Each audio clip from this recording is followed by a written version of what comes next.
और जीतो सीधा। भाई आज की डेट में अगर आप इंस्टाग्राम यूट्यूब पे जाओ तो आपको खाने में मोमोज के अलावा और कुछ भी नजर नहीं आएगा।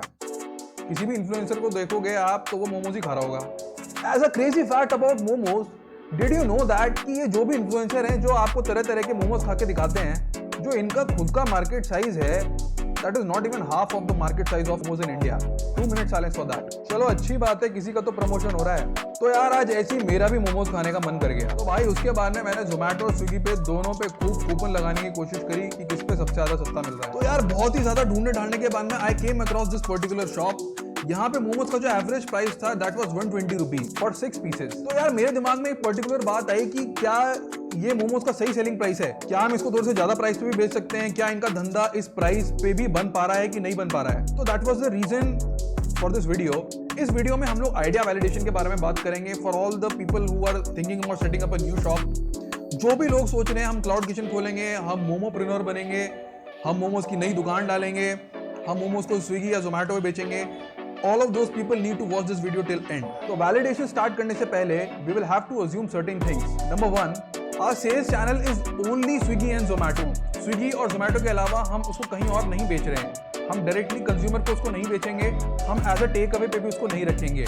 ये कोई शॉप नहीं है गाइस, हम एक छोटी सी जगह पे मोमोज बनाएंगे और उसको सेल करेंगे। Number 2, we will be evaluating this over a monthly period time. Number 3, the shop should be located in an average locality of an average tier 2 city. और last assumption में हम ये मान के चलेंगे कि हमारे पास में दिन में on an average 25 ऑर्डर्स आते हैं। तो guys, let's start with the unit economics for momos. For all those people who do not know what unit economics is, आपने यूनिट इकोनॉमिक्स का नाम इससे पहले शार्क टैंक में भी सुना होगा। आप अपने यूनिट इकोनॉमिक्स समझा दीजिए। ठीक है। शार्क टैंक में जब भी कोई फाउंडर पिच करने के लिए जाता है इन्वेस्टर्स को, तो इन्वेस्टर का जो यूजुअली सबसे पहला क्वेश्चन होता है that is asking for the unit economics of that particular product. Unit economics की मदद से हम सिर्फ एक प्रोडक्ट का selling price, cost price, profit, loss को मेजर करते हैं।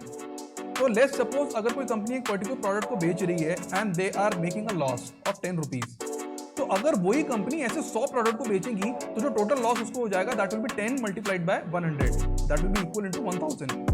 तो rather than calculating for 100 products as whole, हम एक प्रोडक्ट का ही जो भी प्रॉफिट या फिर लॉस आ रहा है हम उसको कैलकुलेट करते हैं and then we multiply that with n number of products whatever company is going to cell.